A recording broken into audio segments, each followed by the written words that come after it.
Eccoci qua mister, un 1-1 che lascia un po' di amaro in bocca per come si era messa la partita, due squadre che si temevano, entrambe, un campo un po' ostico per noi, difficile da giocare anche per gli spazi che sembravano un po' ristretti, però aver mancato il 2-0 a un certo punto ci sono costati 2 punti.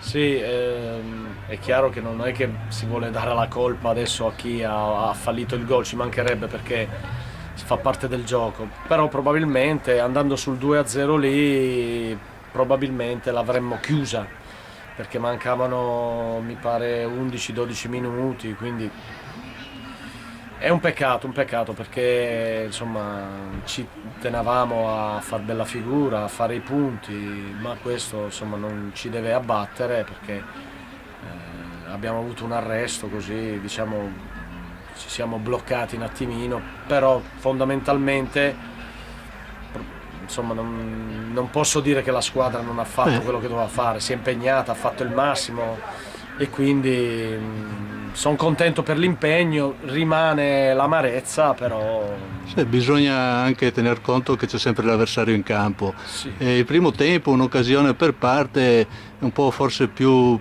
clamorosa la nostra, con Della Bianca, insomma aveva fatto un pallonetto, sembrava quasi dentro.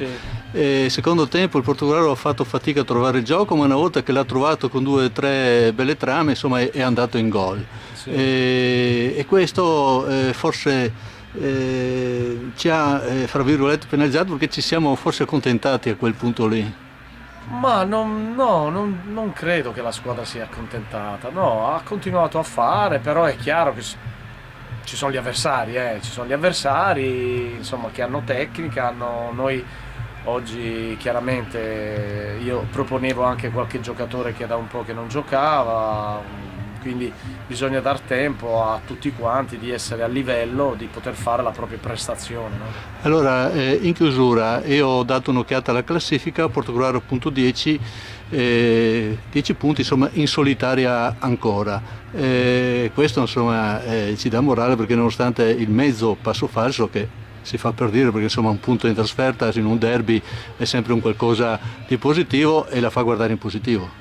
Sì, non ci dobbiamo cullare però di questo fatto qua, perché oggi è stata una battaglia, domenica ne sarà una ancora peggio, quindi ci saranno tutte queste battaglie, ma io onestamente ho visto una squadra che, se vogliamo, ha fatto un mezzo errore se vogliamo ha fatto, e purtroppo siamo stati castigati, però ho visto una squadra che non ha mollato. Chiaramente ci sono gli avversari, quindi bisogna dire anche agli avversari, rimane un po' l'amarezza del secondo gol, tutto lì, però insomma. Bene, allora diamo appuntamento a tutti domenica al Mecchia, altra battaglia come ha detto lei. Grazie mister. Grazie, buonasera.